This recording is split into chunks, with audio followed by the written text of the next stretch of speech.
Okay, so here are the rails, and here is our show. Completely off. Completely gone today. What in the world? Derailed.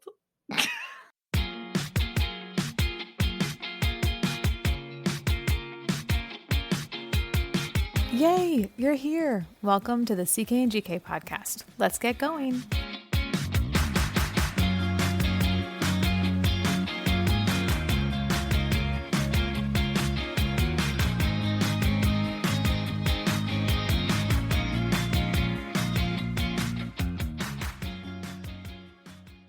It's Tuesday.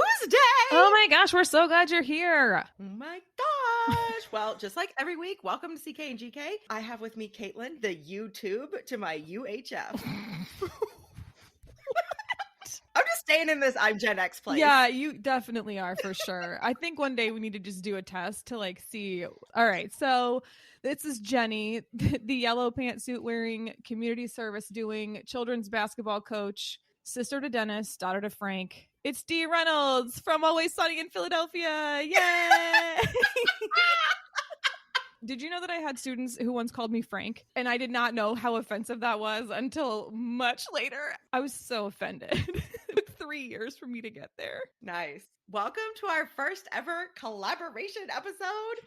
Today, we are going to work with the guys from Beers with Dad. Before we get started, I want to introduce our guests, Chris, Nick, and John. Why don't you guys tell us a little bit about your show? Well, we have actually changed what our show is about. We are now focusing on Disney travel tips and gardening advice. We have switched the name to Mickey's Who Mulch. Sorry, we did not get this to you ahead of time. No, this is Beers with Dad. I'm John, an avid beer drinker and dad of 2. And alongside me, as always, are Chris and Nick. Chris, you want to tell us a little bit about yourself? Yeah. Sorry. He said, do you want to tell us about yourself? And you said, yeah. And then you just stopped. So that amused me. Please continue. Yeah. Will you? Sure. So I'm Chris. I like easy straw seating mulch is my favorite. No. So yeah, there you go. My wife and I are traveling across the country in an RV right now. Currently dialing in from Nashville, Tennessee. Oh, wow. That's awesome. The Music City. Music City. Yeah, we're staying in the Music City RV park, as a matter of fact. So I'm feeling myself becoming more musical as we're here. Great town. Oh, well, I don't know. We got here today. What do I know? So far, things are Right. great. Yeah, so far things are great. So I have 2 amazing stepkids. I have 4 even more amazing grandkids and a beautiful wife who I will talk more about later in this podcast. And I am happy to be here with you guys. Thanks for coming. We're glad you're here. Well, I guess that leaves me then. Hi, Hi. everybody. My name is Nick. I am the third host on this show, Beers with Dad. Favorite mulch? I like the different colors. So probably the red is what I'm digging right now. But, that can change. Talk to me again in a week. I might have a different answer for you. What's your second favorite? Right. mulch? Black's always a good option. Do you make patterns with your mulch? Ooh, wow. That's a little bit more technical than I'm ready to go. I need Advanced more mulching. practice. Yeah, Understood. that's a little more advanced, That's second season, Caitlin. Please don't interrupt the flow of our content.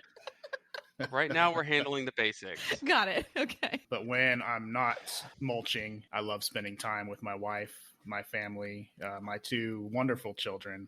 Love drinking beer. Love being a father. Thanks for having us on. No, we're glad you guys are here. This will be great. All right. So we got some shout outs today. Yay! Let's hear it. First, the Austin Ale Trail starts this week. This is a pretty awesome opportunity for Austin locals to visit 58 different breweries in town. Most of them have a deal with the passport that when you get there and you get your stamp, you get something free alongside it. You can purchase your passports at lots of different locations around town.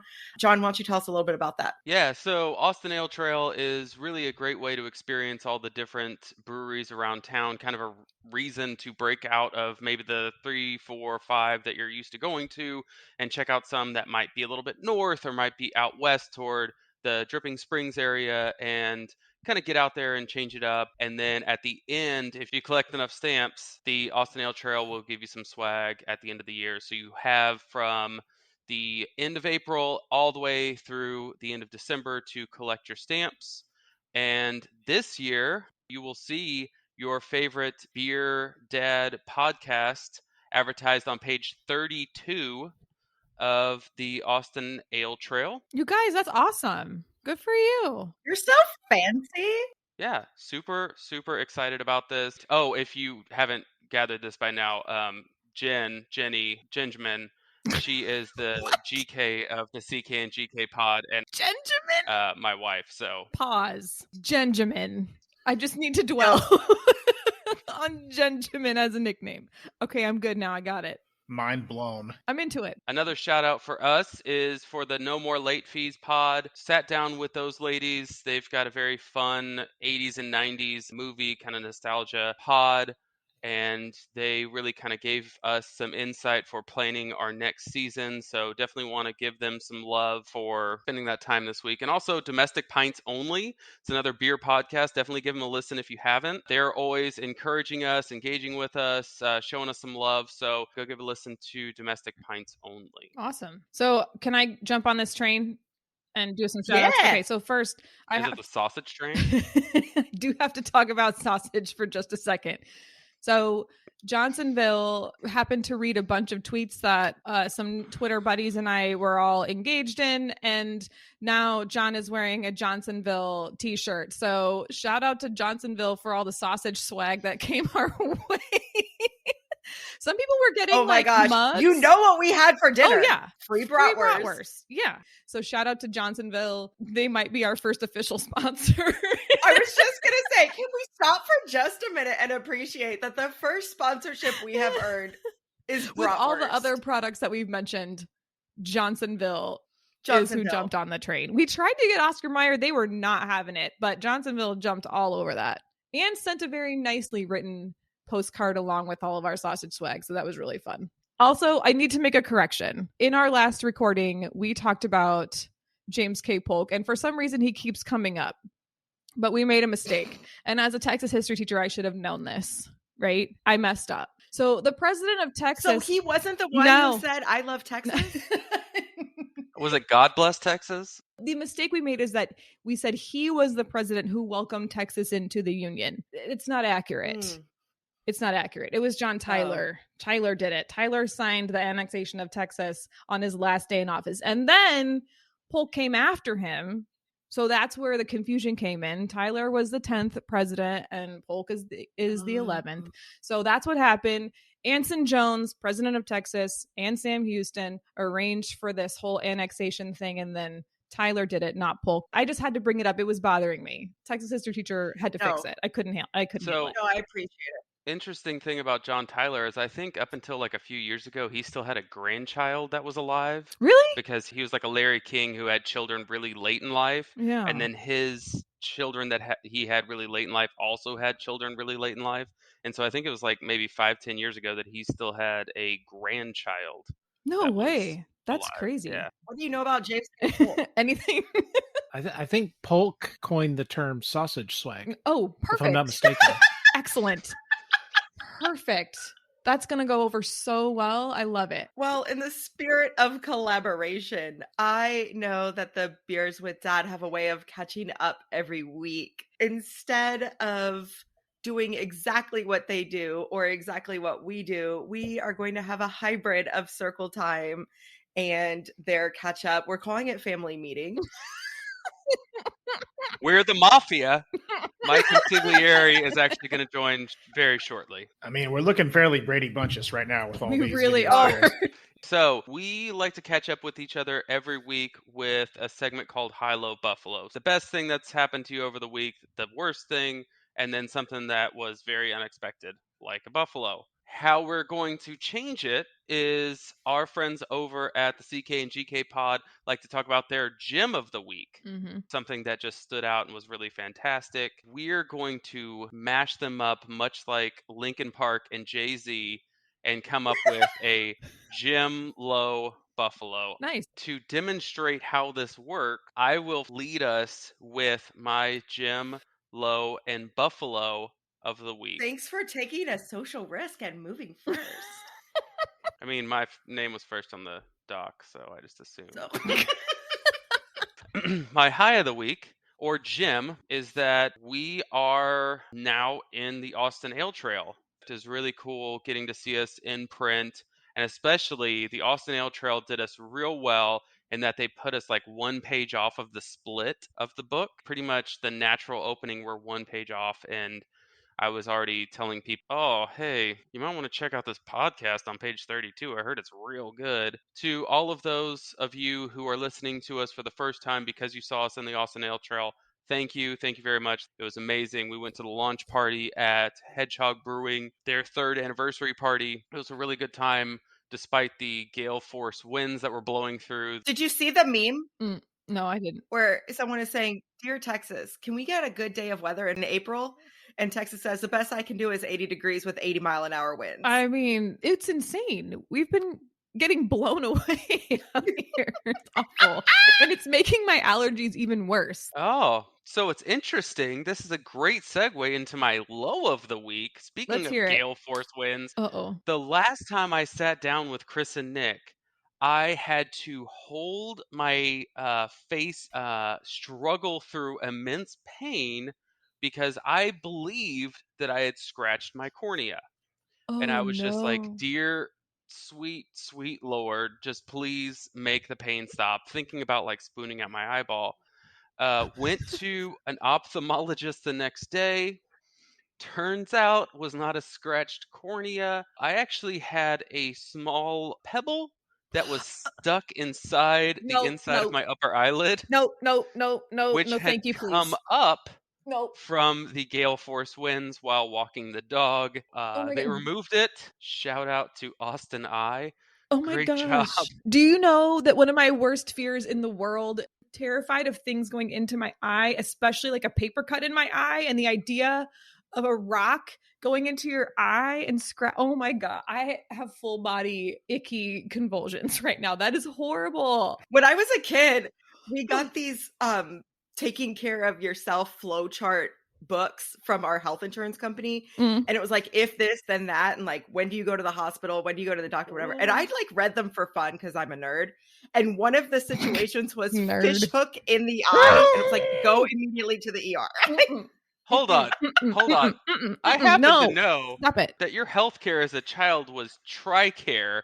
So that Correct. means our The United government, that States means government. our tax dollars is being spent on fish hook in the eye. Come on, man. Chris has put on sunglasses even though he's inside his RV. He's like the Terminator. Those are the RV shades. Caitlin, after this awful incident, I've actually thought about wearing like goggles Yeah.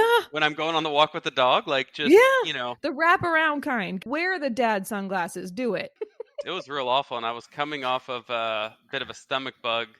And Jen looked at me and said, "I'm out of empathy for you." And I was like, oh, that's real nice.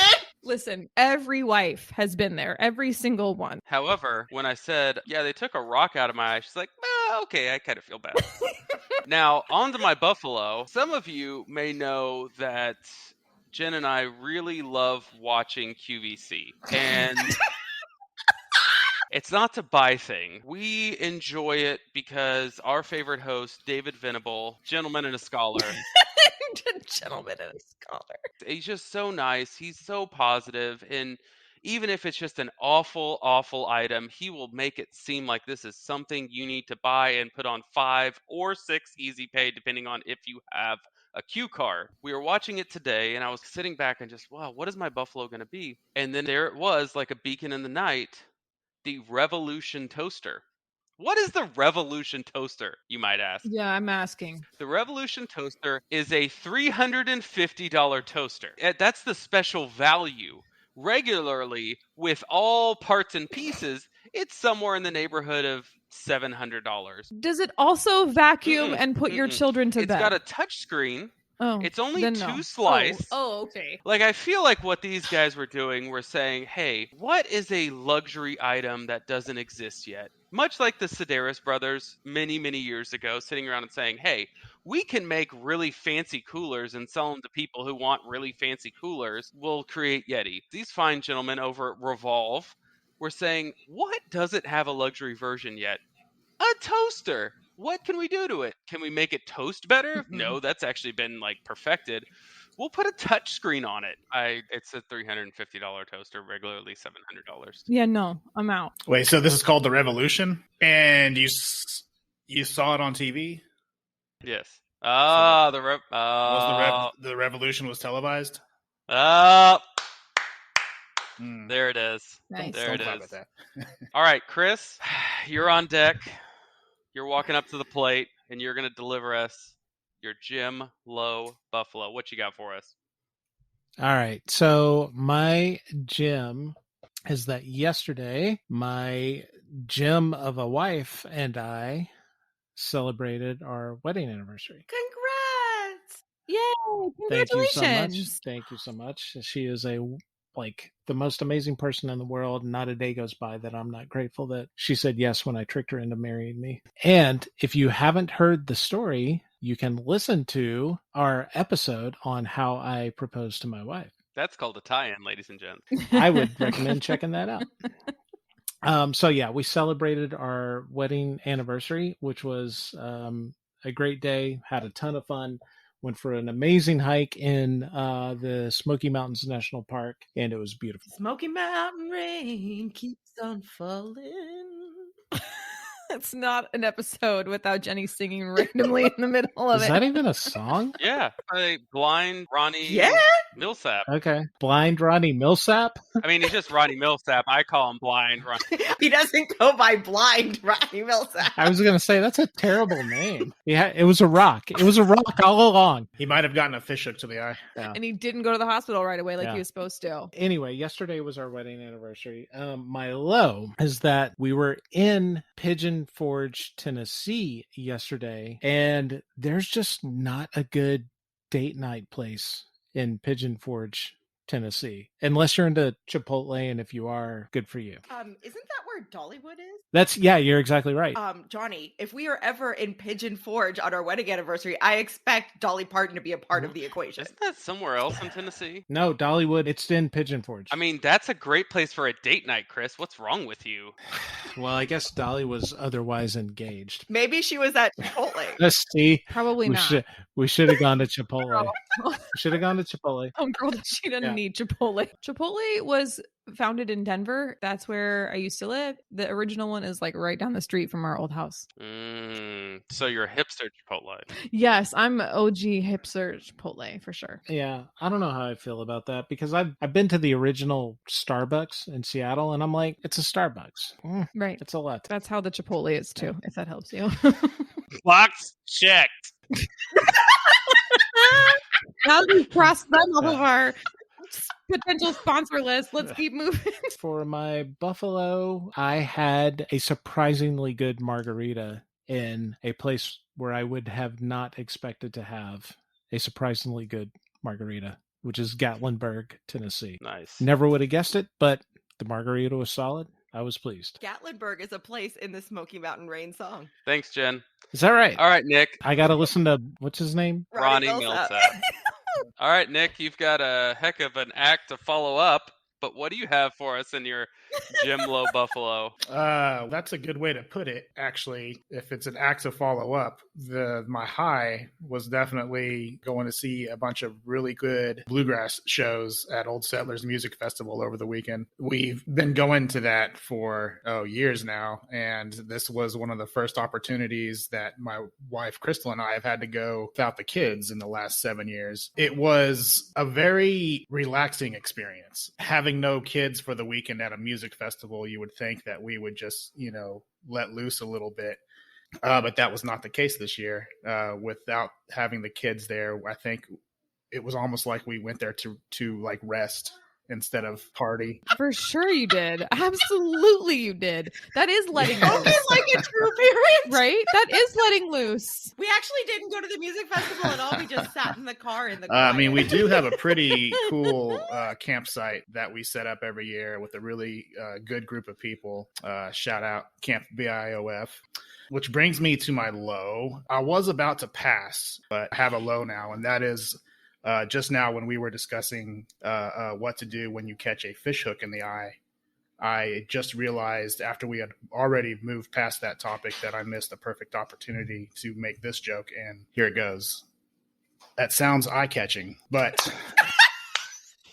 I was really hoping as soon as you said you missed an opportunity to make this joke, I was like, please, gosh, let it be an eye-catching joke. Please just let it be there. Because I also missed it and I needed someone to bring it home. Good. I'm glad I could check that box as well. Now the circle is complete. And then Buffalo, back to Old Settlers Music Festival and the camping aspect of it. As many years as we've been going out to this place and camping, spending, 4 nights out there, the caterpillars have never been this prevalent. It's just kind of like a cow pasture out in Dale, Texas, but every single surface that was climbable had caterpillars on it. There were literally hundreds of these buck moth caterpillars. You had to really make sure your tent was zipped up all the way. Oh, gross. Just get everywhere. Yeah, they're just not caterpillars welcome. in your stuff. No, thank you. But, we're out in their home, obviously, so you deal with it. But there's never been that many caterpillars before. So I'd be interested in figuring out what exactly was different about this year. Now I'm going to kick it over to Jen. Okay, so my gem is we decided to do Australia Day. I told you about this before, that we were going to watch the Australia F1 race and do an Australia Yes, you day. did. Johnny found this movie that's like a classic of Australian cinema called Storm Boy. It's made in the late 70s, early 80s. It is not super great. It does tell a story, whatever. But John says this is a classic coming of age tale. And about 15 minutes into the movie, my sweet 10-year-old daughter looks at me and she goes, "Why is this a coming of age movie? Is it like some kind of test to see if you can get through something boring?" Oh, I love her so much. It wasn't great. So the low and maybe a high for me is norovirus swept through our house. Everybody got it except me. So, I wondered how you were going to do with that. I'm so glad I you have didn't scrubbed get a it. lot of toilets and a lot of bathroom floors, and we are out of laundry detergent. Oh, man. Yuck. But hey, I'm okay. That's good. That teacher immune system. And then my buffalo for the week comes from my dad. Really? My sweet, loving dad. We're all together for Easter, and he says that he wants to do a little musical experiment. He's got a 3-part harmony that he wants us to sing. I said, "Well, Dad, I'm not a singer. I love to sing, but I'm not good at it." And he goes, "Oh, no, it's fine. You just have to sing 5 notes." And so I sing the 5 notes. He's like, "Okay, well, there is a part that's only 3 notes. So why don't you try singing that?" And then he says, "Okay, well, why don't you try the part that's 2 notes?" And I'm like trying to sing it. And he's like, "Okay, you're sharp. You're still sharp. You're sharp." Like, I'm hearing it. Like I'm hearing it. I'm hearing And then he says, "John, do you want to sing a part?" And so John sings the first part, and my dad goes, "Oh, that's perfect. That's just what I need." That is not the buffalo. That is not the best part of the story. The best part of the story is as we are leaving that evening, my dad leans over to give me a goodbye hug and whispers in my ear, "If we have a family band, you can play bass." Oh, it's like he wants you to be a part of it, but he doesn't really want you to be a part of it. So he's just going to hide you. Yeah, you can go in the back. You're not singing in our family band. This is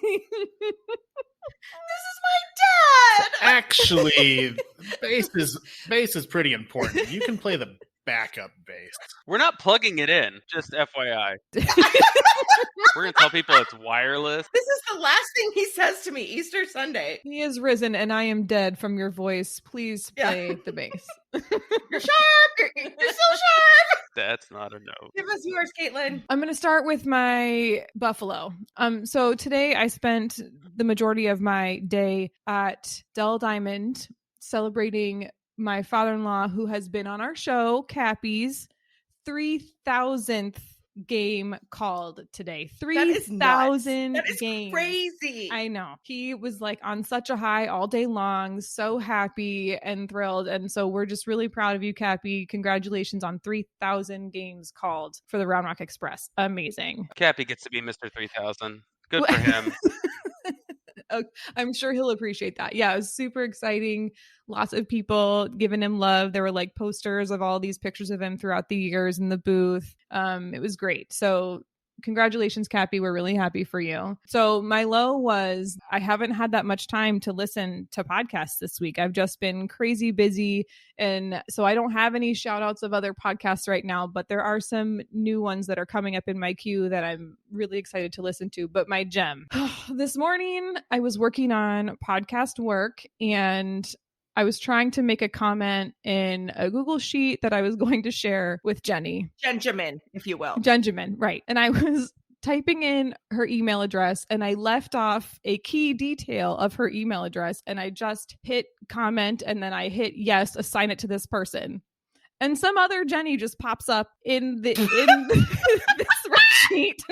Her name is Jenny Powers. Jenny Powers, if you're a new listener... Like I shared it with her. I assigned her a task within this spreadsheet. And then I look at it and I was like, did she change her handle? Did she complete the task? No, she didn't. Because Oh. as soon as I realized what happened, I immediately went into panic mode. And like, this is when my anxiety goes into overdrive. And I was like, oh my God, she has access to everything. She can see everything. And I just completely lost my cool over all of this. And I was like, or I could just unshare it. Nice. Because this is the kind of careless mistakes that my ADHD brain makes. So here's the question I have. Yes. What task did you assign me? Oh, I just wanted you to see what I was doing. Oh, okay. Because I didn't do any homework. I've said her name now, Jenny Powers. I hope you're a listener. If you are, shout out to you. I'm just going to start randomly outsourcing my tasks. To anybody with a similar email address. Gmail.com. Just see who's got it. Just see who picks it up. Anyway, I'm sorry, Jenny. When I would get too scientific in high school or college, my mom would say, what would Ross say? Geller? Yes. Geology rocks. That's what he would say. He would say geology rocks. Well, or he would give these long scientific explanations to things. My mom would be like, what would Ross say? Back it up. So maybe this is your, what would Elsa say? Let it go. You're right. But that's not me. You know I can't do it. Oh, yeah, no.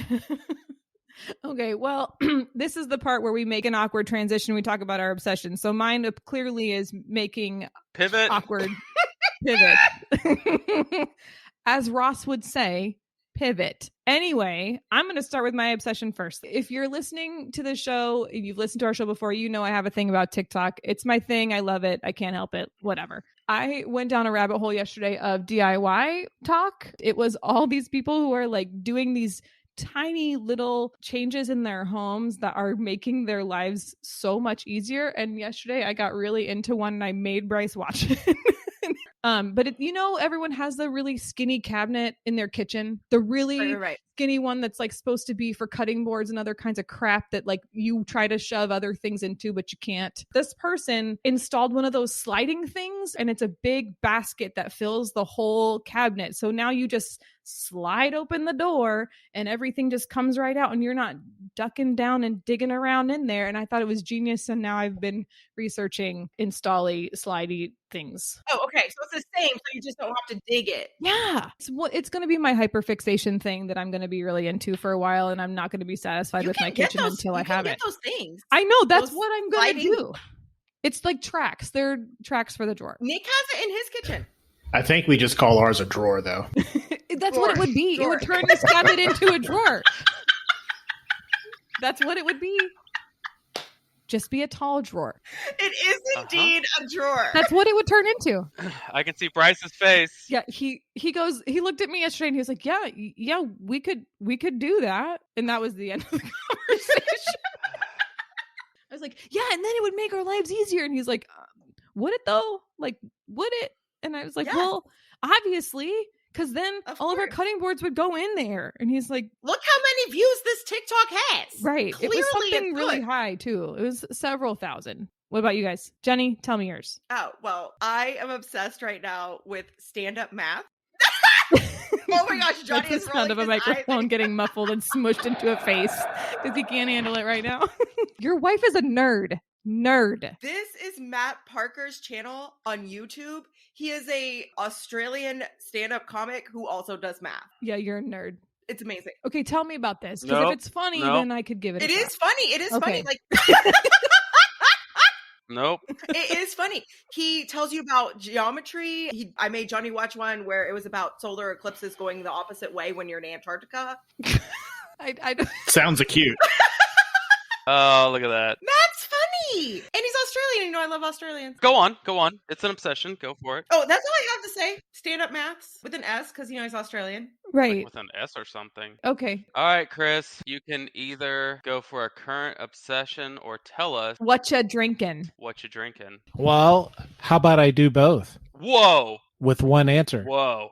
Ooh. Mhm. One answer. Two birds, one And stone. John, I blame this on you and belching beaver, but my new obsession and what I've been drinking is pretty much any peanut butter stout that I can. Yeah. Amen, honey. I love that Belgian beaver. It's so good. So good. And when we were planning for this, Caitlin was like, I'm not into the peanut butter beers. I can't do them. She specifically called out peanut butter. She was like, I can't. It's too much, too rich for me, and I don't like it. But I think I was very explicit about saying the peanut butter and jelly ones because those True. I don't do peanut butter and jelly style beers very well. I Yeah. don't really like Well, those. I mean, I can get behind that, but the have you had the belching beaver? I haven't. I would You give it a should. try. Reese's You should. Pieces I would. Yeah, you will. in a glass. Okay, I can do that. Seeing as how I would prefer to eat a Reese's Pieces for breakfast on a regular basis, I can probably just go ahead and have a beer with it. That's fine. All right, Nick, hit us with either what you might be drinking or what your current obsession is. Well, my answer is going to be similarly styled to Chris's answer because both answers to that question is a style of beer that I've known about for a very long time. We even make one here at Austin Beer Works. But just over the past few days, I've come to really, really appreciate this style anew for this time of year especially, and that is Crystal Weizen, which is a filtered Hefeweizen. So it's a style of beer that has all of those really nice, clovey, grassy, almost kind of like banana, Laffy Taffy taste to it. But it's a bit more crisp, a bit more clean. The flavors are dialed back a little bit. It's just an incredibly refreshing style of beer that I've rediscovered. I'm going to rededicate myself to finding some more and trying them all over again. Okay, tell me what that's called again because I'm interested. Crystal Weizen. A Crystal Weizen? I like Hefeweizen. I know I like that. There's not a ton out on the market, but they're out there. You just kind of got to look. But if ABW has one, We do. It's a seasonal one that we make. that's fine. But we do have ours out right now, yes. Awesome. Okay, John, your turn. Oh, I'm so glad you asked, Caitlin. Great. Normally, I would go with the what you drinking, but I like to be the bridge here and really bring us together. So I'm going to go with a current obsession. For Lent this year, I gave up a few things, one of them being fried foods. And I don't eat a ton of fried foods, so this wasn't like that big of a sacrifice. Yeah, I straight up called him out and said, you have to give up something else because you don't need enough fried foods for that to be a punishment.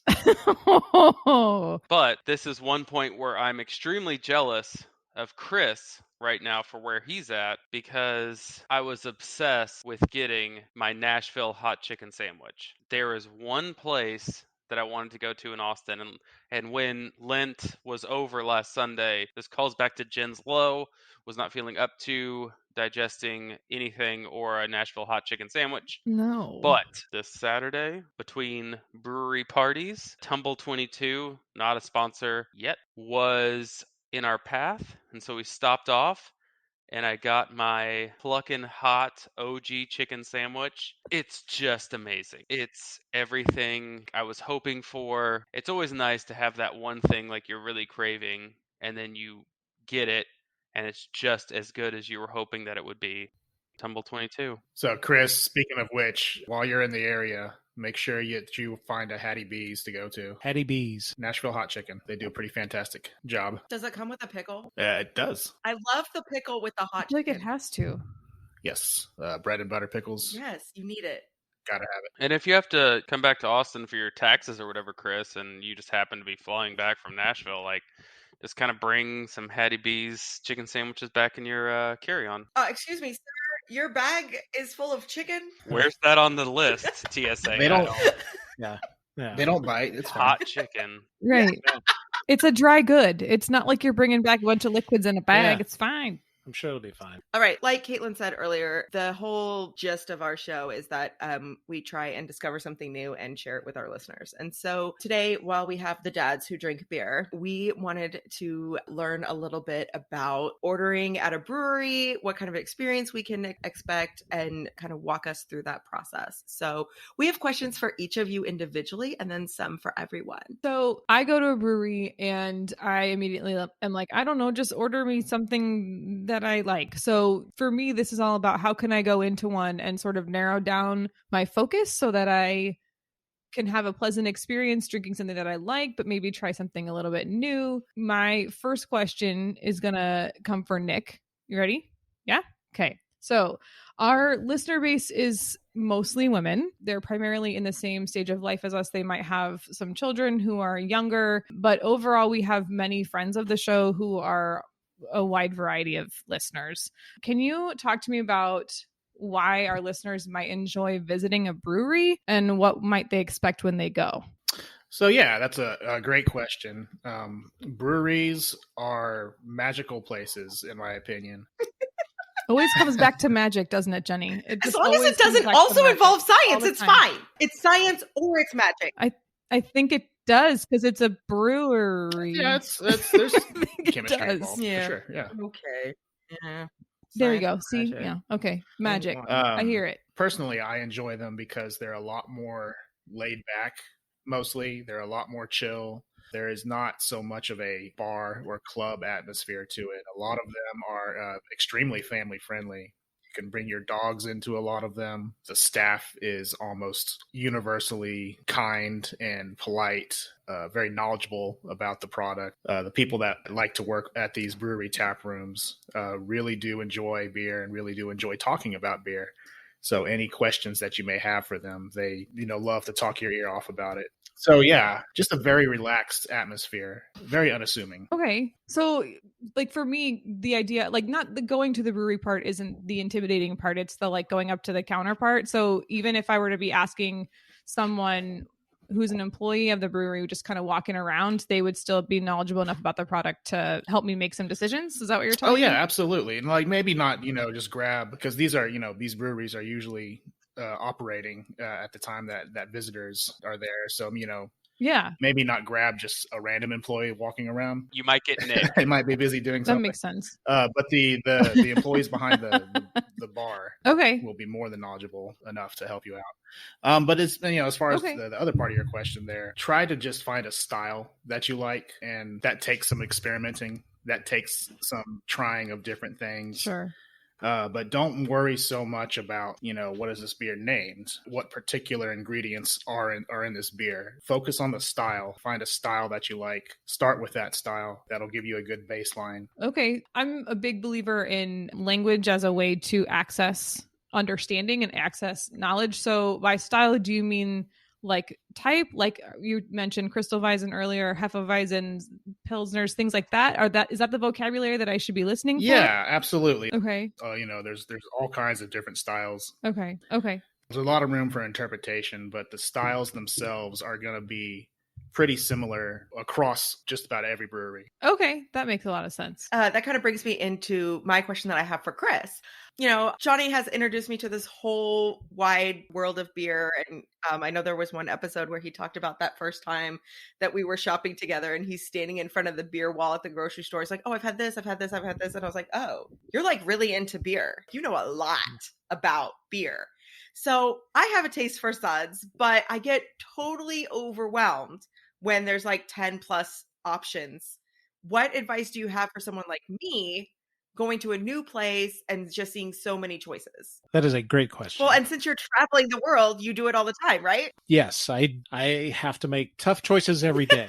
That's a great question. And there's a couple of ways you can approach this. So like, first of all, let's say you're at a tap house, not a brewery, but a place that maybe sells beers from many different breweries. When you're walking into that situation, the task is probably a little more difficult because there are a ton of beers from a ton of breweries and you don't know what to pick. So in that situation, I would try and maybe narrow it down by style. And so focus on a particular style that maybe you know that you like the style, and then try one of those.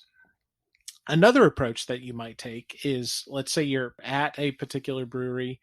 Actually, this is Nick's idea, but I'm happy to take credit for it since you asked me the question. I've done this a few times since I heard Nick say it. And it's actually also the name of the first episode of our podcast is Start with the Pils. Pilsners are a great starter beer. It's kind of how I got into beer.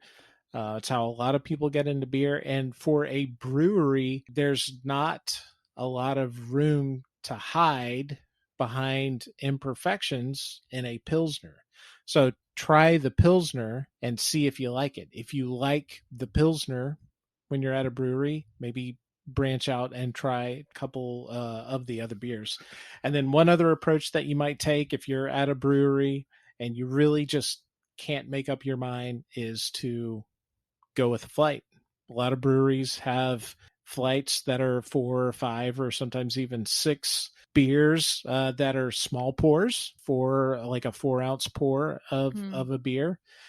And you can sample a number of the beers and find one that you like. And then maybe once you find one, get one more or get some to go or something like that. And don't be afraid to talk to the beer tenders at these breweries or tap houses to get their thoughts on what you might like. It's a grand adventure and a lot of fun. For that flight, could I ask them to just say like what are the most popular ones and just fill up my flight glasses and go from there? You totally could. And a few of the places we went in Asheville, North Carolina, where we just recently left, they have pre-made flights that are some of their most popular beers. They'll just say, here's this flight. So you get a wide variety, a wide sampling of their different of their beers that they make. That seems like something that someone who's intimidated by this process. For sure. It's a great place to start. Yeah, it's a great place to start. Like myself. Okay. So speaking of not knowing what to try and just having a little bit of everything, Johnny, I have a question for you. So I know Jen has told me this in the past that you really like to find beers for people that they're going to like. You particularly enjoy finding the right beer for someone. So I'm just curious how you would do that. I'm going to put you to the test a little bit. What kinds of questions would you ask? And how do those answers impact your decisions? Because for me, again, vocabulary matters. I don't know what a Pilsner is. I don't know what's in it. I know that an IPA tastes different from a Pilsner, but I don't know how to put all that information together into making a choice of a style. When Jen was talking to me about this question, I thought about when she would talk to me about her approach to teaching and how she loves to see the light bulb moment in a kid's mind when they finally understand and get what you're trying to teach them. And for me, it's much the same when I'm able to marry somebody with a beer that they enjoy. Oh. Because we talk about all the time on the pod, the part of craft beer that I really love is the community, right? It's this very welcoming, very warm, inclusive community. We just want to share what we love with other people and bring them in and help them find things that they love that they can become a part of this community with. I feel like there's a joke in here somewhere. Like somewhere there's like it's because everyone's drunk all the time and so they're all extra friendly. It's a social lubricant, right? Right, it is. Absolutely. So it just makes sense. I just, changing hearts, changing minds, it's all the same right now. Tell me about it. There definitely is that aspect to it, but I think it really is just so often I run into beer is beer is beer. And I totally get that. On our most recent recording, we did a Creek style beer, which is like this cherry sour. It's very different than what people would think about, oh, I drank Keystone in college, right? There's a myriad of things that beer can be. It was Keystone Light. Natty. The funny thing is, right, like you were talking about, like, oh, I don't know what Pilsner is. All of those beers, the Bud Lights, the Miller Lights, the Coors Light, all of that you drink, those are Pilsner. Oh, They conceal them under the okay. term of American Light Lager a lot of the time because they want to win awards, but those are Pilsners. We don't care what you drink, right? Like, you want to drink Bud Light, that's your drink of choice. God bless you. I might try and say, hey, if you like Bud Light, you might also enjoy this. When I'm taking somebody into a brewery, I generally try to do this with breweries that I know so I can trust the beers that they offer. If I haven't had it before, I'm going to have a hard time recommending it. Okay. First of all, there's no shame in not having a beer. Let me just go ahead and say that. Yeah. Like, if you're not feeling a beer, Okay. don't feel like because you're at a brewery, because you're at a beer bar, you have to have a beer. There are generally going to be cider options. Meanwhile, a favorite brewery of ours has craft cocktails you can drink. Like, there are other options. So it's like something you're going to consume. Don't feel like you have to be the cool kid and have a beer. I love cider. I'm so glad you said that. First of all, cider has a higher alcohol content most of the time, so there's that. But I love cider. I've been to the UK several times, and cider's a bigger deal over there than it is here, and I love it. I think it can be so interesting. So I'm really glad you brought that up because I feel like kind of a heel sometimes when I go to a brewery and I don't order a beer, I order a cider instead. The fact that it's actually welcome is nice to hear. This is what you're putting into your body, so you be happy with it. So going beyond that, like, it's a really great example.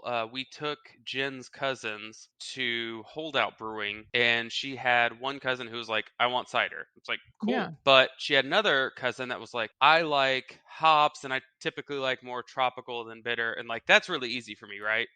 So I can look at the menu and I can break it down and say, okay, you're probably gonna like Yeah. this one or that one, and she chose one. But if somebody's not that specific, I'm typically gonna say, like, do you want something light or do you want something dark? Okay, you want something light. Do you want something very like beer tasting? Do you want something hoppy? Do you know what hops are? Have you had an IPA before? Or you've heard of those things and you don't want something that bitter? Cool. They've got a Pilsner and a blonde option. Or, oh, you're a wine drinker? If you're a wine drinker, I'm going to point you the way of anything sour they might have on their menu because a lot of times, kind of those sour tastes and tannins from wine will be very similar and kind of the fruity nature of it will pair very well.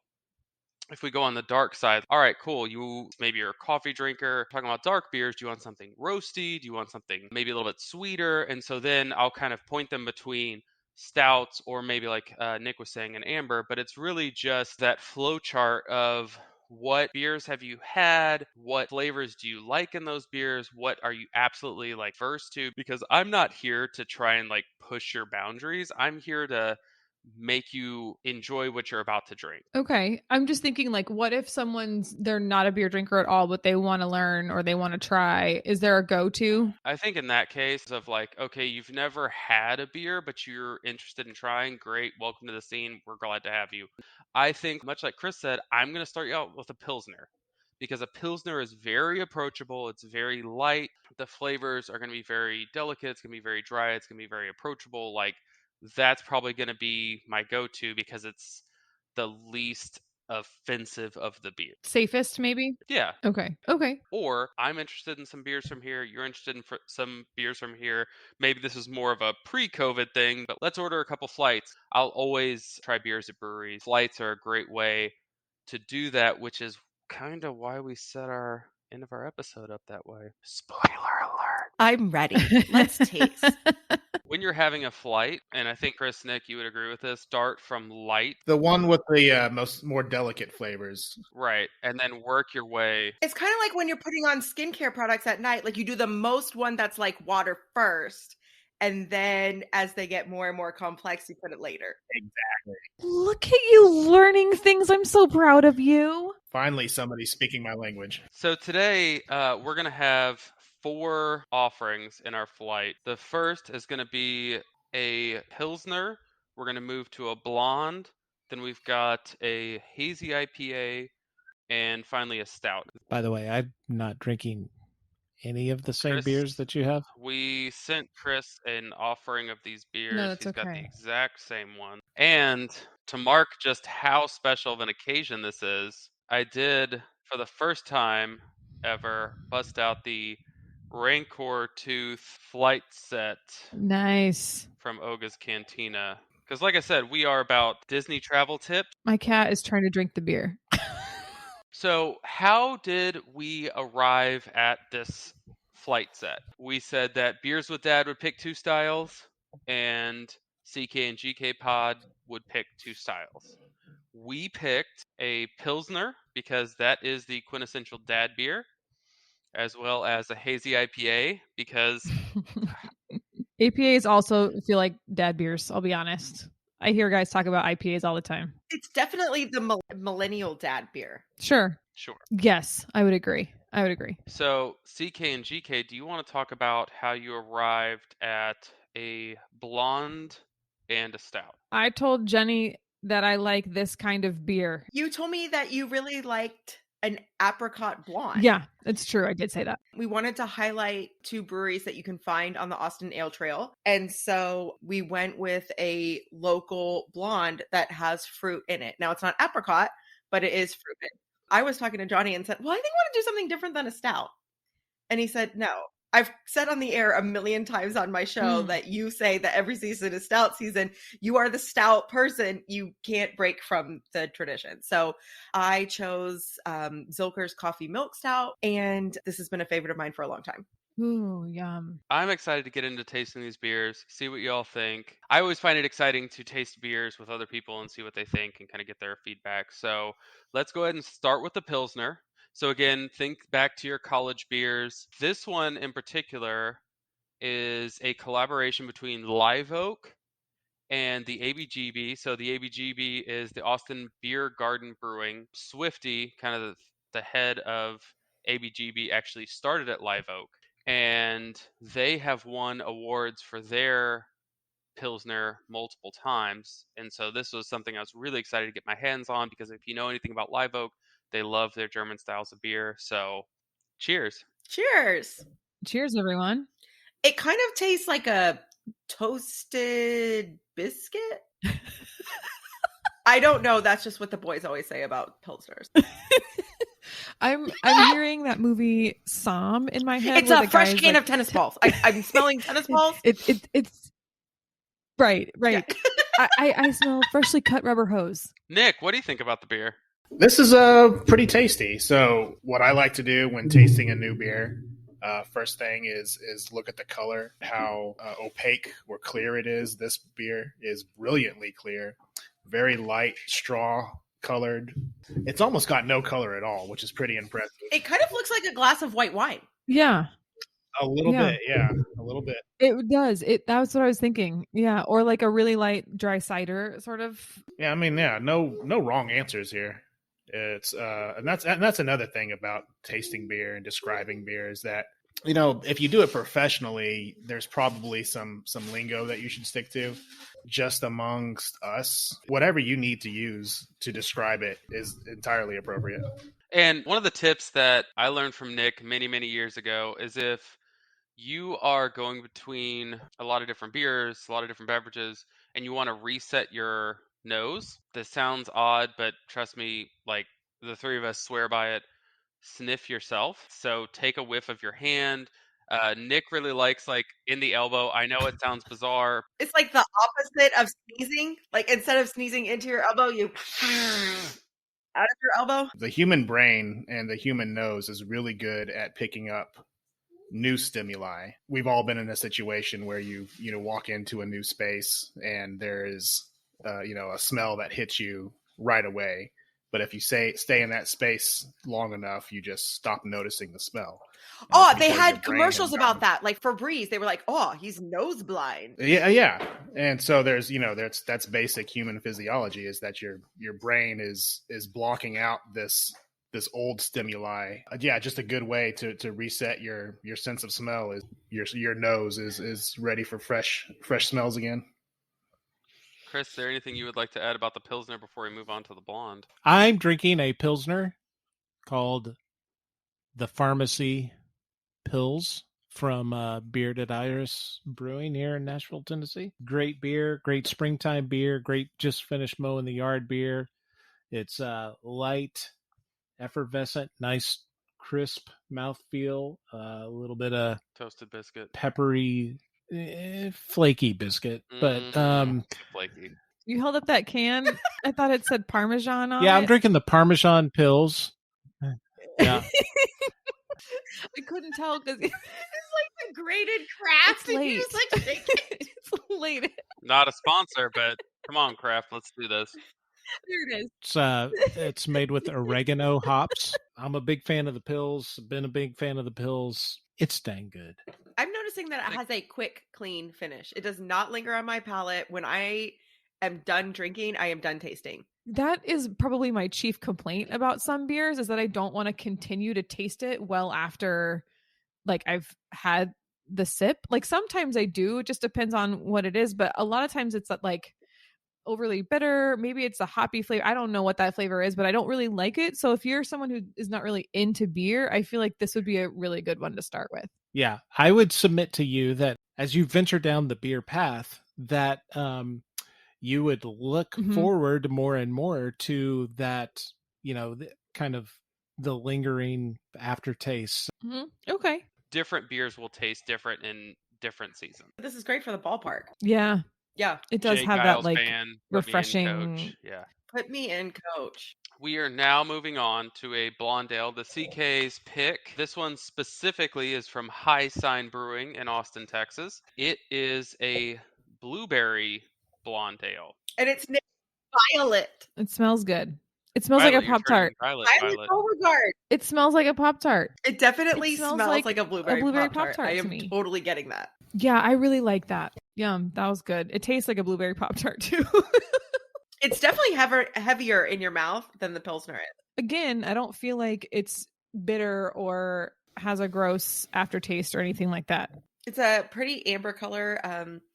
Kind of looks like amber jewelry. Me and my Jurassic Park brain, I'm thinking of like the piece of amber on the guy's. Yeah. Right.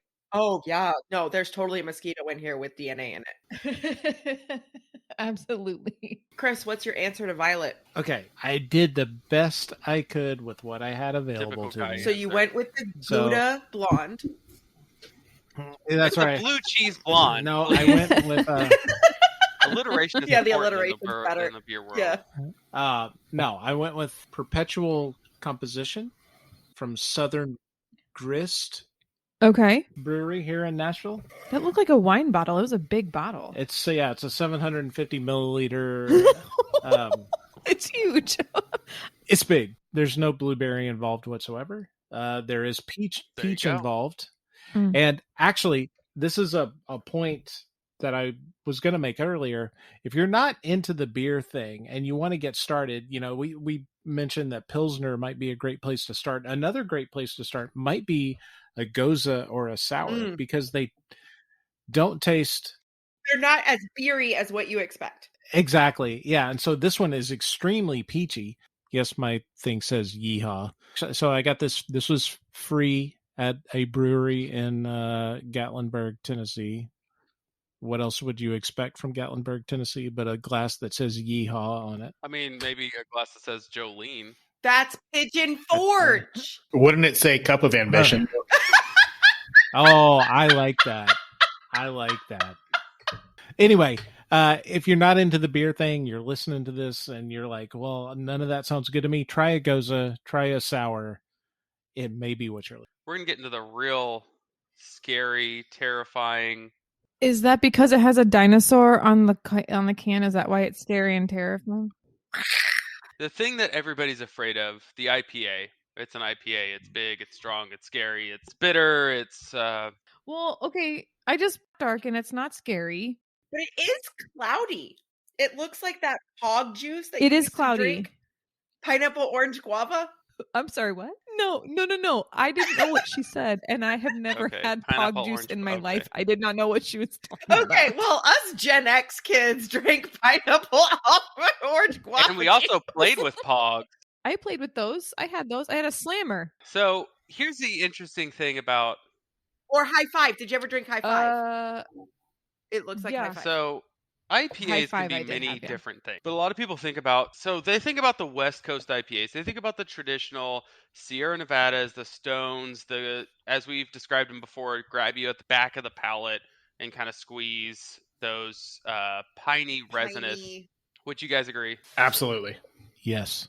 Thanks, Chris. I concur. One of the things that has changed, the revolution that started about 8 years ago, is these IPAs that focus on the more tropical, the more fruity flavors that hops can bring out. And so we chose a hazy IPA because it's going to be a more approachable IPA style. So, Nick, can you maybe kind of go into hazy IPAs and what makes them differ from the traditional kind of West Coast or American style of IPA? So yes, the hazy IPA uses or primarily utilizes these newer strains of hops that have a lot more of a kind of tropical fruit flavor to them. So your more traditional American IPAs, West Coast IPAs, the hop varietals that they use get very, very piney, very resiny, very bitter, which is why for a while there the IPA is probably more of an acquired taste. It's not really something I would have recommended to somebody who's like just getting started into the craft beer. Oh, dude, if I was starting with an IPA, I would be done with beer. Yeah, Those Mm-mm. what is the Mm-mm. famous I one? wouldn't do it. Pliny the Elder. The Elder. Or yeah, no. And so good. oh, it's So so good. good when you have a palate Mm-mm. established for it. But if that's your first drink, not only are you not going to appreciate what you have, but secondly, you're going to be like, okay, I'm done with beer. I certainly did not appreciate the very first IPA I had. Yeah. It was intimidating when I first started drinking them. Okay, but question. Can I ask a question real quick about this vocabulary? Hazy, is that why it's cloudy? Is it called a hazy IPA because it's cloudy? Tell me about this. Yes. So, I mean, that is where the name hazy IPA is derived from, the fact that it is actually hazy. Okay. The hazy nature of it, it's unfiltered, Nick. Check me if I'm wrong here. What it really lends itself to is a completely different mouthfeel. It's a much more soft, subtle mouthfeel. No, you're right. Another reason that it's so hazy is that there is just an astronomical amount of hops being used to make these beers. It might not taste like it, but there are orders of magnitude more hops into hazy IPAs than your traditional IPAs. Okay, so I have the dumbest question. Different hops have different flavors. Oh, yeah. What would Ross say? Are these all the same species of plant and they're different varieties, or are they different types of plants? So there are What only is a hop? Like, is it a grain? two Like, what plants is in the this? family that hops are part of. One of them is hops. The other one is cannabis. These two plants. I'm just so you I have am an laughing idea not because you of said what the that, but plant because looks we like. got finger guns from the two other guys on this show. Oh, they knew it was coming. Yeah. If you know Nick, you knew that this was going to come up at some point. And so when we look at these different types of hops, they've been specifically bred to have these flavors, or they are in the wild found this way. That's So- shitty in the wild. I don't believe that there are any wild hops that get used for brewing. Obviously, they started out wild at No, some but I'm just point. saying, like, I look at a French bulldog, like, clearly someone bred that dog to look that way. That is the hops that Correct. we're drinking, is It the would- French Bulldog of hops. But yeah, these hops were specifically cultivated for very specific flavors. What a great word, cultivated. That's the word I should have used. Thanks. You're Yeah. such a nerd. No, what I think is really funny here, if I can just take a break, is Nick, when we talked about this episode on Wednesday, when I'm holding my eyes shut because it's excruciatingly painful, Nick was like, hey guys, I don't know how much I'm going to be able to offer. I might just kind of show up, be in front of a mic. And now he's like, well, the species of plants, Are in this family. carefully cultivated. Like this guy's he's like a scientist sitting here. And I appreciate it, Nick. We've talked a lot about this, but the beer we're actually drinking is from Toppling Goliath Brewing out of Iowa, and it's the King Sue Double And there's India a dinosaur Pale on Ale. a can. There is a dinosaur. It's a terrifying dinosaur. This one actually features It's a T-Rex. Citra hops, and the reason I chose it was very much Twofold. One, we've got a lot of local options. I wanted to give some listeners that might not be from the Austin area a beer that they might be able to find on their shelves. Two, Citra hops are some of the more tropical, fruity hops. So I actually had I was at the ballpark earlier today and I had a Goose Island IPA and I really liked that also, but that tasted nothing like this, in my opinion. I actually really liked both of them. And this one, I agree, I did get a little, it does feel kind of light for what you would consider to be an IPA. Like every time I hear people talk about them, it's like bold flavors or whatever. And it has a flavor and it does linger a little bit, but it didn't feel overwhelming and it didn't feel like that gross, bitter flavor. Right. I am not getting bitter as much as I am tart. It's kind of almost grapefruity. I love the way it lingers on my palate. And I know that I had made that remark about the Pilsner, that it had a nice, quick, clean finish. I'm looking at the two of these. They're almost the same shade of color. And one of them is completely clear and the other one's opaque. Well, and I think with the hazy IPA, it's really approachable to non-beer drinkers because it's almost like drinking a big glass of juice. I like describing these as almost like candied IPAs. Yeah. They're definitely on the sweeter side. Yeah. Chris, what are you coming at us with? The Echo. I like the can art. IPA, which is a Galaxy hopped IPA, also from Bearded Iris here in Nash Vegas.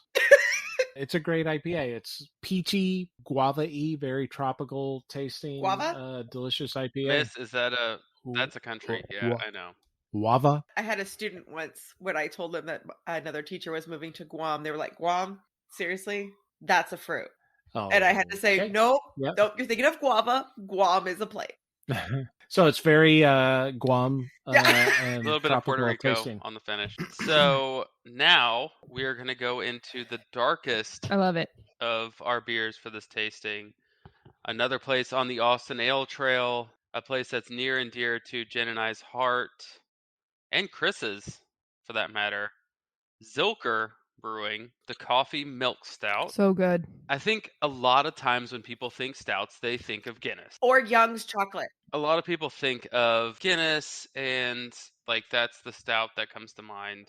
And stouts can be so much more than that. The coffee milk stout, it's gonna be a bit of a lighter stout. So milk stouts are typically made lactose, thank you, sugars. Well, and this is the reason I know lactose is because I have a girlfriend who is vegan and she doesn't drink milk stouts. That would be why. The lactose sugar is what's used. This one in particular, not only is it a local brewery, a brewery that we love, but it is a very approachable stout. They do use coffee in this stout. The lactose sugar helps to kind of cut some of that and make what could be a very bold and rich stout just a little bit lighter. Your typical milk stout is not going to be like a syrupy, robust stout that you could, stand a straw up in. I found that like a lot of stouts are the beers that get flavored with like crazy stuff. So like, is that just because of the way that it's made that you can flavor it with more stuff? Like this is where you get the peanut butter and jelly stuff. This is where you get my favorite stout in the world, which is the Girl Scout stout. Oh, it's so good. There's a couple of different breweries that do that, and they're all so good. Well, and it's how I got into craft beer. Because Johnny knew I was a coffee drinker and he really wanted to share this world with me. And so he introduced me to the world of stouts, which when you're looking at the offerings that we have tonight, it's the heavier end. Right. But he said this translates. And it's how I got into beer. Right. I mean, you don't have to start with the pills if you like coffee. You could just start with this. Like this is an easy way to do it. When I really got into craft beer, it was through the stouts. Nick, I'm kind of interested to hear your take on that question of specifically, Caitlin, what you're talking about is adjunct flavors. So adjuncts being anything that's not necessary to the brewing process. Nick, like why do stouts typically carry those adjunct flavors? I think it's just because that the ingredients that you use to make stouts, particularly the darker, more roasted malts, they just naturally lend themselves to combining with a bunch of different flavors. And I think another reason is because those flavors that you do naturally get from a stout are so bold and assertive. You can really play around with it a lot more. You don't have to to use such a delicate touch. Yes. You have more artistic license. Yeah, and it's just easier to do. I agree. And I'm not a brewer, but I hear what you're saying, that there's more room to maneuver in a stout. Chris, coming at Executive us with Decision, which is a blended stout. What does that mean? No, sorry. This is another Bearded Iris. So one of the things I like to do when we get to a new place is I go try like the breweries in that town. One of the breweries that I've heard a lot of great things about here in Nashville is Bearded Iris. That's how I ended up with 3 Bearded Iris beers tonight. In this case, the blended stout, they brewed the stout and then they aged it in rye barrels. And then they take blends. So like some of the stouts aged for as long as 31 months, other barrels aged for as few as 14 months. And so they blend those together. Oh, And this particular beer has a ton of coconut in it. Is all I gotta say. This beer is really, really good. is that your Chewbacca? It's it's versatile. What is happening right now? I've been told that I have a very talented uvula, is all I'm gonna say. There's your tweet right there. yeah. Okay, so tonight we had the Pilsner. We had a blueberry blonde. We had a hazy IPA.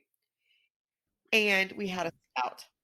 Okay, we're going to go around the circle, and I want everyone to say what their favorite was and why.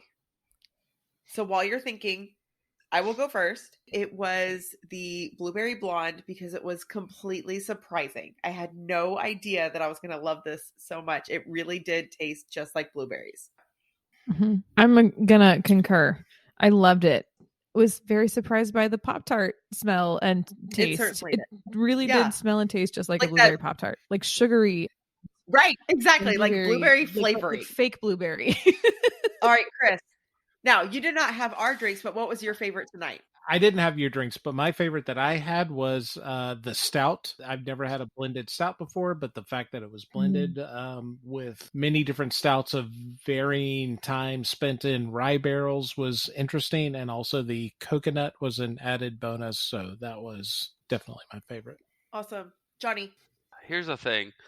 I really want to say it was the Pilsner Collab because those two breweries know what is going on when it comes to Pilsners. But King Sue always has a special place in my heart. Folks in Iowa know 2 things, and it's corn and this brewery knowing hazy IPAs. It's going to be King Sue for me. Excellent. And Nick, your turn. I'm going to agree with John on this one. This is actually the first time I've had this, and I was honestly expecting that it was going to be one of these, either the blonde ale or the Pilsner that I was going to enjoy the most. And that's mainly because I just spent the last 4 nights just staying up way too late and over consuming way too much. And I did not expect that a very assertive IPA like this was going to be something I would enjoy in this particular situation. I was not expecting to enjoy this IPA as much as I did. That's going to be my favorite tonight. I celebrated that. Nick is the person who got me into craft beer. And so if the beer that I brought to the table is something that he picks out of all of these choices here, it just means a little bit to me. So thank you, Nick. It was a great choice, John. It goes back to what we were talking about, right? That you truly get joy out of pairing somebody with the right beer. All right, so this is the time of day where we have to shut things down. Thank you so much to John and Nick and Chris for joining us. Of course, if you're listening and you love us, please like, click, and rate and review and do all of the things that you do Do the to things. keep us in the, as of right now, number 1 spot. Number 1 spot What's on up, Good number Pots for Education How-To Podcast. Number 1. Oh, wait, there's something else. Thank you so much for Beers with Dads coming with us. So we want to give you guys a gift. We are going to give you a gift card to Witchcraft, which is a bottle shop here in Austin, Texas. So you guys can buy your next round on us. Sweet. Thank you. Well, it's so funny that you would say that because guests of the Beers with Dad pod typically get charitable donations made from our podcast because we love the inclusivity and the Oh, togetherness that the beer community brings. So would you like to let us know what charity you would like us to donate to?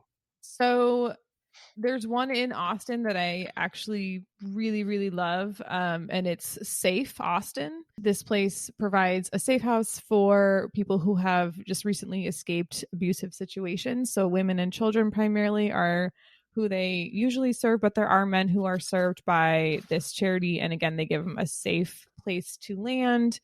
And try to help them get back up on their feet after they've just left an abusive home situation. So it matters a lot to me to have a little something go their way. So again, Safe Austin is where I would That's awesome. choose. I will say this is something that I've been looking forward to since both of us started podcasting. I joke a lot, but like the craft beer community is something that I truly do love and that I love bringing people into. CK and GK, really appreciate you joining us, going through this whole process of tasting beers. It was really fun getting to reach out to your listeners and talk to them about a situation that they might be finding themselves in the near future, because breweries are becoming more and more of a place that young parents take their kids. Yeah, it's accessible. Really appreciate you guys having this episode with us. Yeah, thanks for joining us. Thanks for having us on. Yeah, it's a good time. Great to hang with you guys. I hope we get to do it again. Yeah, it'd be fun. All right. So now it's time for me to say make good choices. And I'm going to say try a new beer and use your gift cards. And please don't touch the thermostat. Bye.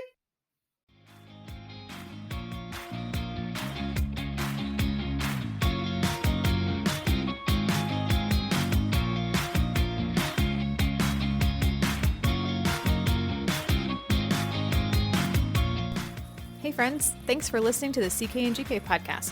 Find us at CK and GK podcast on Instagram and Twitter, and rate, review, and subscribe on Apple Podcasts, Spotify, Good Pods, or anywhere else that you pod. See you next time.